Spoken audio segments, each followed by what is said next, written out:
Yani araba ecimisi yatırdı bir hazine olabilir mi? Yani istediğin kadar ecimisi yatıramaz. Yok. Bu istimrar şey bizde.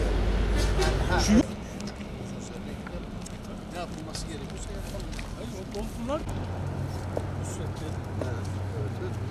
Gerekli işlem yapalım. Evet. kaba yapalım. Kaba yem fabrikası. Yani şahsa.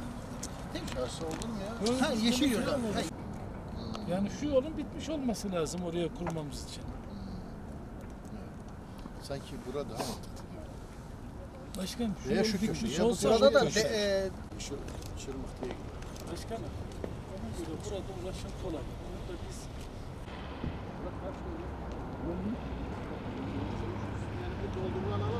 burası yok. Ha, yani cezayı müeyyide